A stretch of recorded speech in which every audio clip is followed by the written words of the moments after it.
Hi, I'm Tim Scheib, husband of one, father of five, realtor, and this is Behind the Sign. Today I'm just going to talk a little bit about equity. Equity in your home. What is it? How long does it take to get it? And what do you do with it, right? It's an investment. The equity grows inside of your home. That is the number one thing we think about when we hear equity. For me, I typically say you have to live in a home for a little while to build up the equity, unless you put money down. So if you buy a house and you put $10,000 down on the house, you have some equity because you put $10,000 down. Now, when you purchase a home, right, you have 10 grand and you want to use that as your down payment. The banker says we need $2,000 in closing costs, so now you're putting $8,000 down on the house. Do you have equity yet? Maybe, maybe not. One of the things you got to think about the equity, you can only get the equity out if you sell the home, or if you do what they call a home equity loan, which I can talk about that in a little bit. But the only way you get that equity is if you sell your house. Now, if you have $8,000 into a $150,000 home, do you have equity? Not if you sell your house right away. I would say no, because you're going to have expenses to sell your house. And if you just bought your house, I don't know if you can get the same amount of money for it right away, because someone's going to say, what's wrong with it, right? So in a typical market, immediately when you buy the house, your equity is going to struggle a little bit, just because if you sell it, it costs money.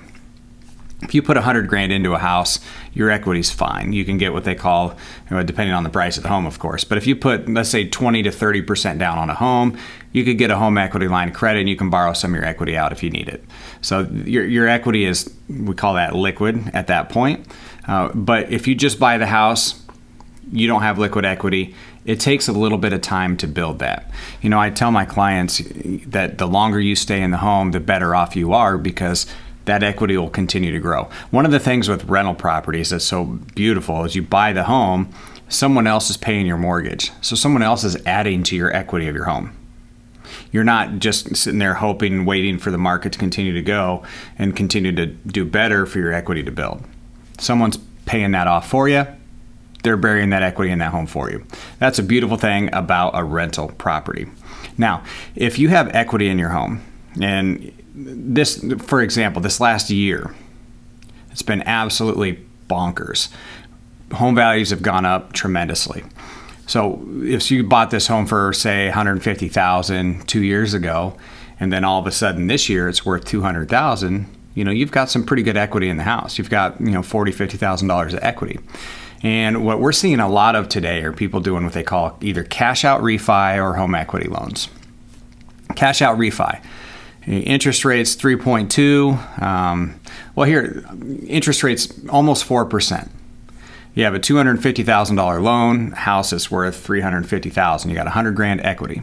A bank is going to allow you to refi your home, get a better rate, and they will actually write you a check if you have plenty of equity in your home. So what we're seeing a lot of people do right now is they're doing a cash out refi. Okay, I'm going to get a better interest rate. I'm going to pull $50,000 out so I can do some renovations to the house or whatever I want to do with that $50,000.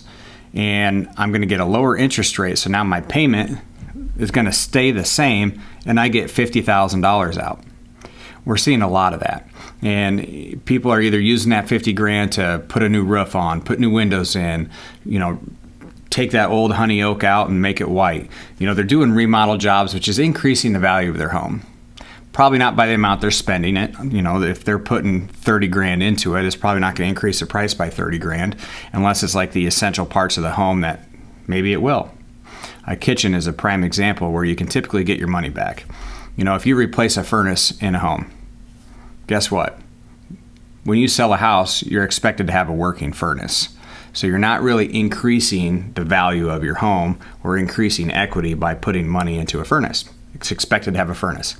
Expected to have windows at work, expected to have a roof. Now, one of the biggest things that we have to be very careful of in a market where the values are inflated a little bit, so you have two different kind of appraisals. Sorry, I'm jumping all over. But you have two different kind of appraisals. You have a new purchase appraisal and then you have a refi appraisal. They can be very different. And sometimes that refi appraisal can show a value higher than it might be on a new purchase.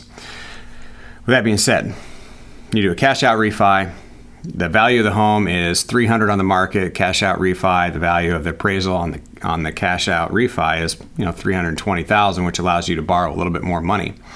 Now, let's say a year from now, the values either stay steady or that inflation that we saw or that increase in price, if those values just drop just a shade, and now you have to move, right? So now you have to move. What we have to be careful of is when we borrow that 50 grand and we do that refi, we have to be careful that we don't borrow so much that now we're upside down.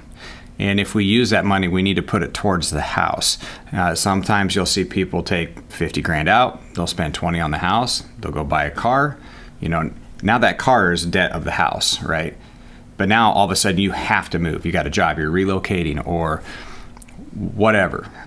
Life changes. Now you have to sell that house. Your mortgage is here. The value is here as well, but now you have fees to pay, and you might end up having to spend money out of your pocket, right, to get rid of the house. We always want to keep equity inside of your home. It is very, very important. Now, we know that if you're upside down on your house and you don't have the cash to write the check, that's where we might see some foreclosures coming. We've got the loans, the forbearance loans where people were not paying their mortgage and now they don't have a job. The media is making this big thing that we're going to see a lot of foreclosures because those are coming due. I don't necessarily 100% agree with that. Sure, we'll see some foreclosures in that. I think we'll see just as many foreclosures coming from people who did cash out refis and now they have to move and they no longer have the equity in their house, and then they're going to have to write a check to sell it and they don't want to, and then that could be a foreclosure right there. So that is something we need to keep a close eye on. If you ever do that cash out refi, don't borrow all your equity out of your house, because I'm telling you right now, life changes and you want to make sure you got enough equity in your home that you can sell it if need be. It is important. So they typically say 20% down, you avoid what they call mortgage insurance, PMI. Some loans, some banks, some credit unions, they can give you loans where you don't have to pay that PMI every month, or you could pay it up front. You just pay a percentage and they add that onto your closing costs and you pay it up front. It's good to have 20% down on your home. Banks really like that. There's other situations where you may not qualify for a home because of, whatever situations the underwriters don't like. Typically a bank will give you what they call an in-house loan if you've got 25, 30% down on the house, which that means that you've got equity built up inside of your house that the bank feels comfortable that if you quit making your payments, we got enough equity, we're going to be able to sell the house. So you see how equity, it just keeps tying itself around being able to sell your home. One of the greatest feelings when I first got into this business, and it really opened my eyes to it, I'd go to a house and I'd listing appointment and I'm talking to them about selling their house. I'm like, okay, how much do you owe on the house? Oh, we only owe $100,000. It's worth $300,000. I'm like, whoa, that's amazing. They also live there for 15 years. So the longer you can live in a home, if you can lock in a low interest rate up front, you don't have to continue to refi the house, the longer you can live in the home, the more money builds up inside of your property. And that is called equity. It is so important to keep equity in your home because it allows you to do so many things. With that being said, there are certain circumstances where some investors will tell you don't keep that money in your house because your rate's so good.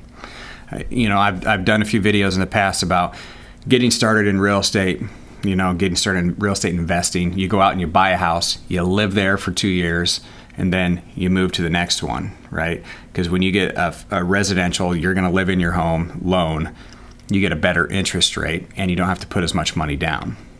Well, as time goes, as investments, you get more money and you want to take the equity from this house so that you can put down on another house and create another income property. That's okay because you're creating income. You're getting income from more properties and more properties. But just keep in mind, if you do have to sell that property and you borrowed your equity out to put down on this house, you could still run into that situation. The other thing that, you're an investment manager, someone, your financial planner might say, interest rates are 3%. We can get you more money on a mutual fund. You can deduct your interest on your house. It might make more sense not to pay your house off and to invest that money in a mutual fund. Now it's there, so if you ever do want to pay your house off, if something comes up, you can pull the money out and pay that house off. That might be a strategy. I myself, I'm in a business where I don't know when my next check's coming. I don't know if the fall is going to bring income like it is in the summer. We don't know because the market changes all the time. Up to me, I pay my house off because I just want peace of mind and I want that equity in my house. And then I get a home equity loan and have it available so I can pull that money anytime I need it as an emergency. But I personally just have that peace of mind. I just want to have my house paid off rather than having a loan to somebody. Understanding that my rate's 2.75. Like that's ridiculous. It's basically free money knowing that you can do better on the stock market.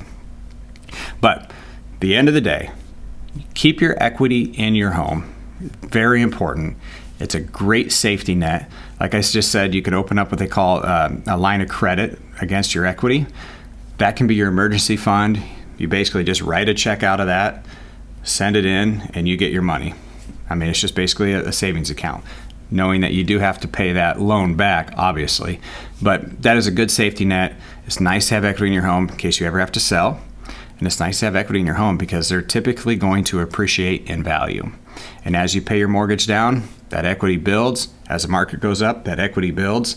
And someday, you live in that house for 10, 15 years, and you go to sell it. When you see that check come in, you're going to be very thankful that you did it. That's all I got. Talk to you later.